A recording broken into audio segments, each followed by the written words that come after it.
12 अप्रैल को दक्षिण एशिया की सुरक्षा और भू राजनीतिक में एक बहुत बड़ा बदलाव देखने को मिला है। बलोच लिबरेशन आर्मी, जिसे BLA के नाम से जाना जाता है, अपने इतिहास में पहली बार समुद्र के रास्ते पाकिस्तान पर एक बड़ा हमला किया है। यह हमला अरब सागर में पाकिस्तान ईरान समुद्री सीमा के पास एक Pakistani coast guard patrol boat पर हुआ है, जिसमें 3 जवान मारे गए हैं।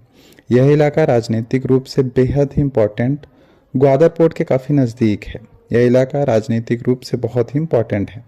यह पूरा समुद्री क्षेत्र कमजोर निगरानी, भारी तस्करी और विद्रोहियों की गतिविधियों के लिए जाना जाता है। यह हमला अचानक नहीं हुआ है, बल्कि यह BLA की रणनीति के एक बड़े बदलाव को दर्शाता है। अगर हम इसके इतिहास को देखें तो करीब 2000 के दशक में ये मुख्य रूप से गोरिल्ला युद्ध करते थे। 2010 के बाद इन्होंने शहरी आतंकवाद और महिलाओं सहित आत्मघाती हमले भी शुरू किए। 2020 के बाद इन्होंने हाई वैल्यू टारगेटिंग की और अब 2026 में इन्होंने समुद्री युद्ध यानी मेरीटाइम वॉरफेयर के में कदम रख दिया है। यानी ये अब धीरे धीरे अपने को इम्प्रूवमेंट किए हैं। BLA ने अपनी नई नेवल विंग की घोषणा भी की है, जिसका नाम है हमाल मेरीटाइम डिफेंस फोर्स। इसका उद्देश्य है कि पाकिस्तान नौसेना और सुरक्षा जहाज़ों पर हमला करना, कोस्ट लाइन से पाकिस्तान को कंट्रोल हटाना और समुद्री आर्थिक गतिविधियों में भी उनका संपत्ति जो है पाकिस्तान की, उसको तबाह करना है।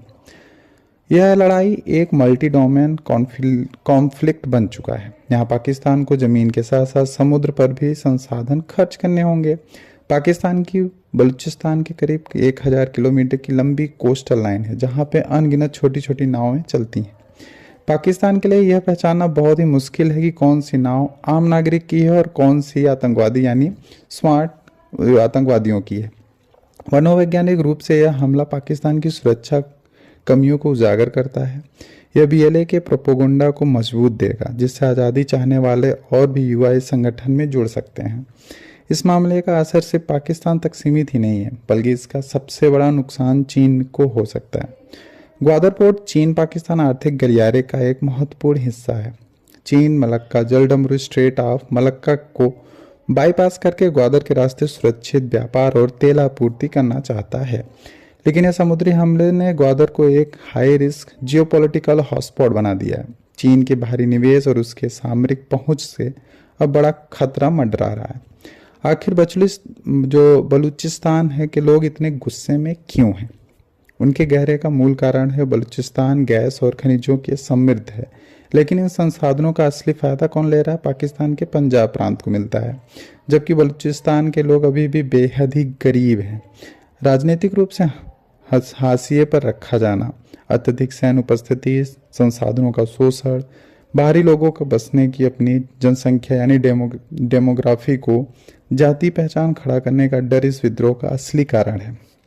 भविष्य में हालत और भी गंभीर हो सकते हैं। बंदरगाहों और जहाज़ों पर ऐसे और भी नेवल अटैक होने की काफ़ी संभावना जताई जा रही है। पाकिस्तान को अब अपनी मेरीटाइम सिक्योरिटी बढ़ानी होगी और नए तटीय रडार नेटवर्क डेवलप करने होंगे। ड्रोन से निगरानी करनी होगी और फास्ट पेट्रोलिंग सिस्टम को और कड़ी व्यवस्था बनानी होगी। साथ ही इसका असर पूरे क्षेत्र पर पड़ेगा। यह इलाका स्ट्रेट ऑफ हॉर्मुज के बहुत ही करीब है, जो कि वैश्विक व्यापार के लिए पहले से ही तनाव से गुजर रहा है। इसके अलावा ईरान के सिस्तान बलूचिस्तान प्रांत में भी बलोच आबादी होने के कारण सीमा पर विद्रोह और राजनयिक तनाव का खतरा रहता है। पाकिस्तान अक्सर इन मामलों का झूठा आरोप भारत पर लगाता है कि जिसके पास की चारबाग पोर्ट है, पर लगातार क्षेत्रीय तनाव को बढ़ा सकता है, जिसके कारण और भी चीज़ें गतिविधियों में काफ़ी इम्प्रूवमेंट देखने को मिल सकती है।